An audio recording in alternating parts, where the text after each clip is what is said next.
Buenas tardes, compañeros. En este video les platicaremos sobre el amparo en revisión 1049, fracción 2017, en el cual se ponderan dos principios importantes: el interés superior de la niñez contra la libertad religiosa, en este caso, testigos de Jehová.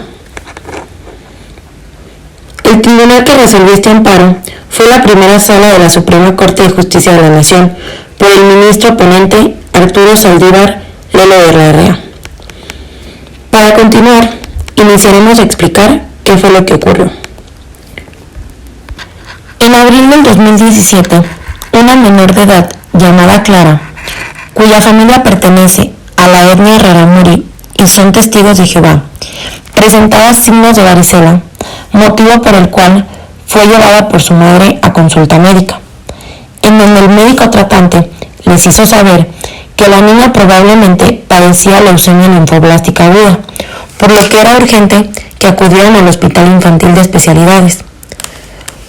Una vez en el hospital infantil, la menor fue atendida en el área de urgencias, en donde los médicos explicaron a la madre las implicaciones de la salud de la niña, en razón del probable diagnóstico.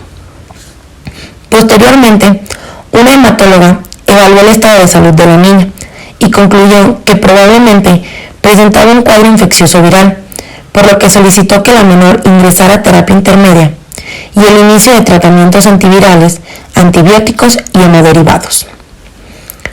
La hematóloga informó a los padres la gravedad del estado de salud de su hija, así como el tratamiento médico que se consideraba idóneo seguir, el cual incluía la realización de transfusiones sanguíneas. No obstante, los padres de la menor expresaron que era su deseo buscar una medida alternativa a las transfusiones sanguíneas, ya que éstas no iban acorde con la religión que como familia profesaba. En razón de lo anterior, la trabajadora social del hospital infantil vio necesario que la menor debía de ponerse a disposición de la Subprocuraduría de Protección Auxiliar de Niñas y Niños y Adolescentes del distrito judicial correspondiente, debido a la gravedad de su estado de salud y la necesidad de llevar a cabo las transfusiones sanguíneas y la oposición de los padres a dicho tratamiento. De esta forma, la Subprocuraduría se entrevistó con los padres de la menor a fin de que aceptaran el tratamiento propuesto. Sin embargo, ambos continuaron negándose de que su hija fuera sometida al mismo y solicitaron que se empleara una medida alternativa ante tal escenario.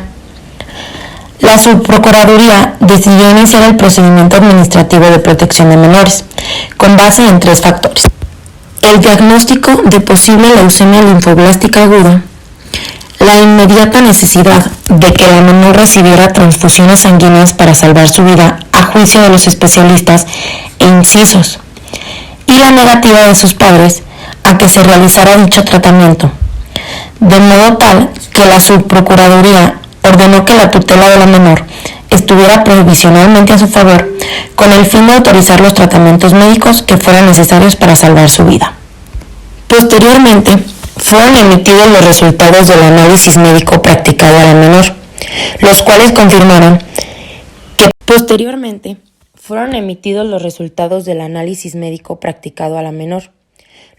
confirmaron que padecía leucemia linfoblástica aguda, por lo que se les informó a sus padres que el tratamiento que requería a la niña era quimioterapia, indicándoles que las consecuencias del tratamiento, entre otras, implicaban la posibilidad de continuar requiriendo transfusiones sanguíneas.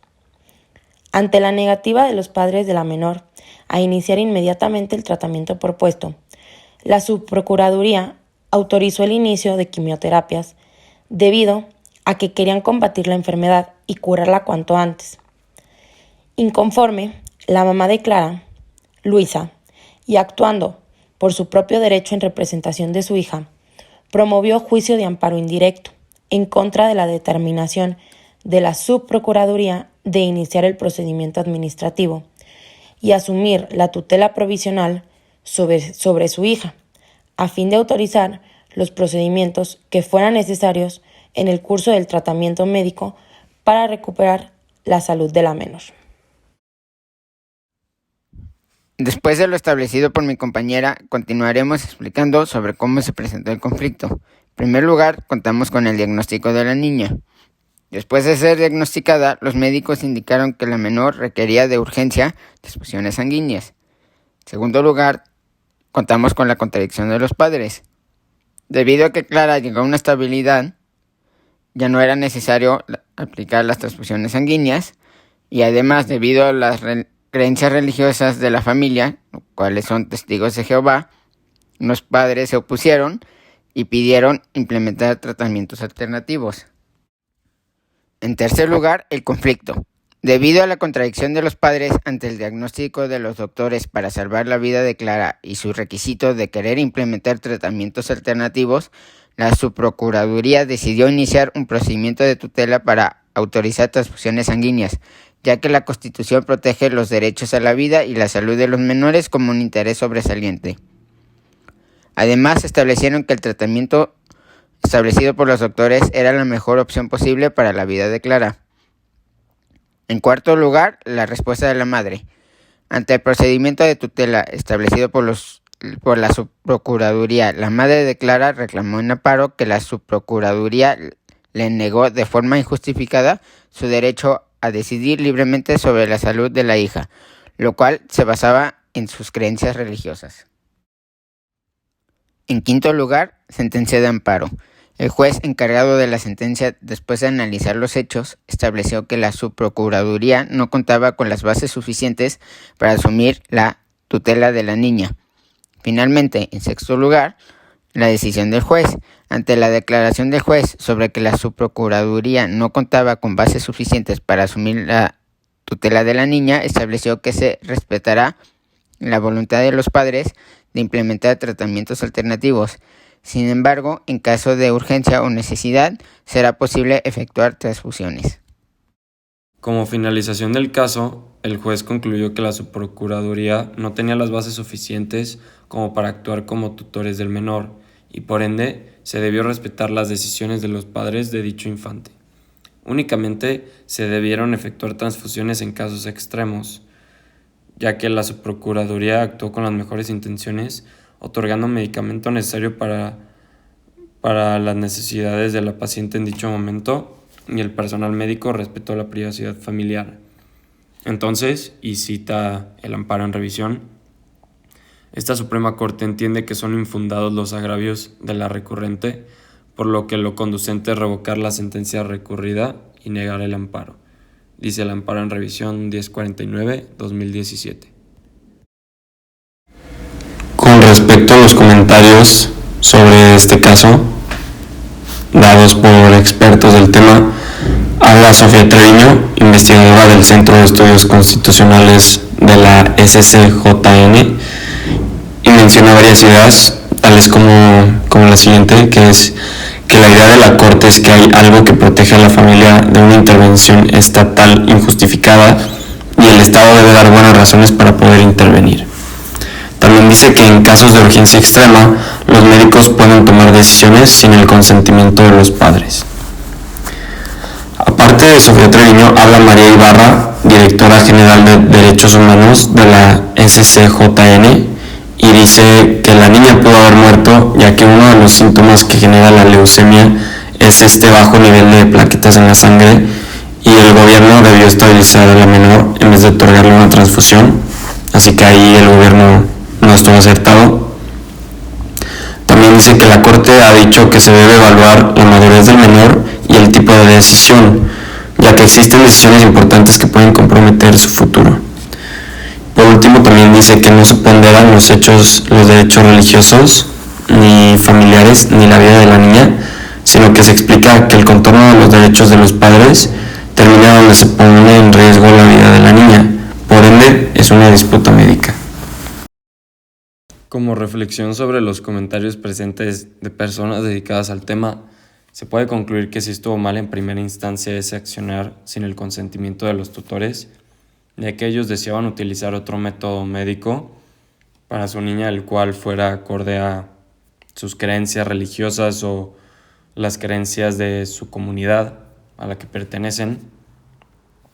del cual pues se desconoce su efectividad a comparación con el que el gobierno proponía, aunque siempre existe ese derecho de la familia, el cual deja a estas personas anteponerse en decisiones así sobre su primogénita.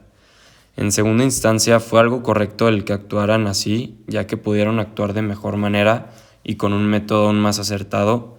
Y pues como menciona la investigadora Sofía Treviño, en casos de emergencia, los médicos pueden actuar sin ese consentimiento de la familia. Sin duda un caso controversial que ha impactado a más de una persona y que deja huella al gobierno de cómo tratar situaciones así de mejor manera viendo hacia futuro. Como se verá, cuando se advierte algún peligro para la integridad de un menor, entonces el Estado puede intervenir a través de los órganos competentes para proteger los derechos de la infancia. Con todo, esto no autoriza un desplazamiento total de la relación parental, y los derechos a la vida privada familiar exigen que esta intervención se haga con cuidado.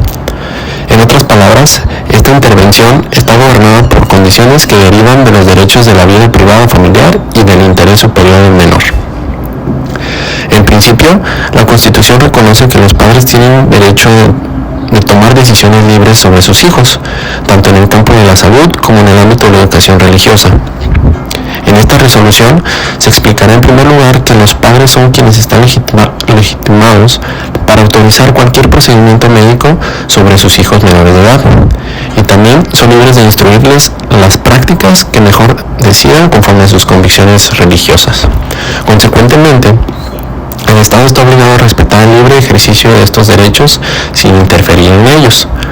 Con todo, como se expondrá en segundo lugar, del otro lado, la Constitución también protege los derechos a la vida y salud de los menores como un interés constitucionalmente preponderante. De este modo, si bien el Estado debe respetar libremente el ejercicio de los derechos parentales, el límite de estas prerrogativas es que no se ponga en riesgo los derechos de los niños, pues el Estado podrá interferir legítimamente cuando esto ocurra.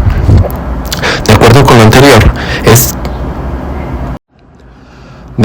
anterior, la Corte examinará en tercer lugar en qué supuestos concretos se pone en riesgo la vida o la salud de los hijos en casos como el presente.